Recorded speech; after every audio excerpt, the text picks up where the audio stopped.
Aláròyé máa wí o. Ìjọba kò fòǹtẹ̀ lu egbòogi ìbílẹ̀ tí wọ́n ń polongo pé ó dáa fáwọn tó ń mu sìgá o.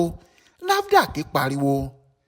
Bá a bá rẹ́nìkan tó sọ pé àjọ tó ń rí sí oògùn, ọ̀rọ̀ oúnjẹ jíjẹ àti ohun mímu lórílẹ̀‐èdè yìí, National Agency for Food and Drug Administration Control (Nafdac) ti fòǹtẹ̀ lù pé káwọn aráàlú máa ra egbòogi ìbílẹ̀ kan tí wọ́n sọ pé ó ń fọ ọ̀nà fún àwọn tó ń mu sìgá, long detox tea, irọ́gbu ni o.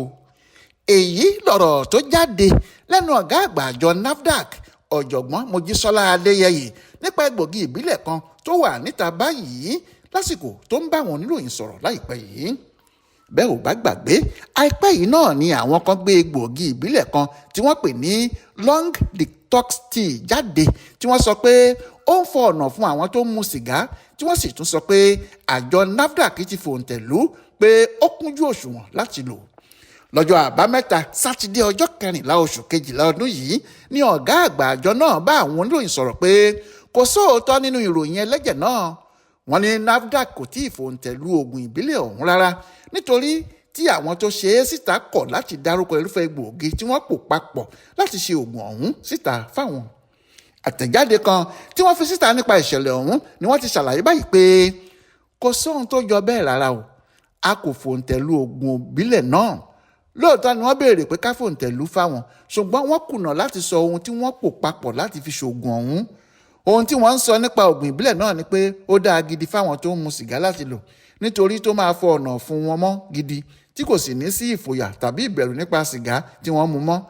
À ń fi àsìkò yìí ké sáwọn aráàlú pé Nafdac kò lọ́wọ́ nínú oògùn ìbílẹ̀ náà rárá o, a kò fòǹtẹ̀ lù fún wọn. Àwọn ọ̀bàyéjẹ́ ẹ̀dá kan ló wà nídìí ìpolongo ọ̀hún lórí ẹ̀rọ ayélujára. Ojúṣe àjọ Nafdac ní láti ṣàyẹ̀wò àti ìwádìí sáwọn oògùn tó kó tó di pé a máa fòǹtẹ̀ lù fáwọn iléeṣẹ́ tó ń ṣe wọ́n. A kò ní já àwọn aráàlú kulẹ̀ láéláé. Fún ìdí èyí, a bẹnu àtẹ́ lu àwọn tí wọ́n ń ṣèpolongo oògùn náà pé Nafdac kò tí ì fòǹtẹ̀ lù o.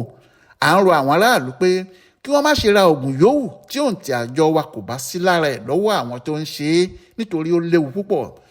Bẹ́ẹ̀ ni àjọ Nafdac ṣe sọ nípa àwọn tó ń polongo káàkiri pé èèyàn lè máa mu sìgá tó bá ti ń lo oògùn àwọn.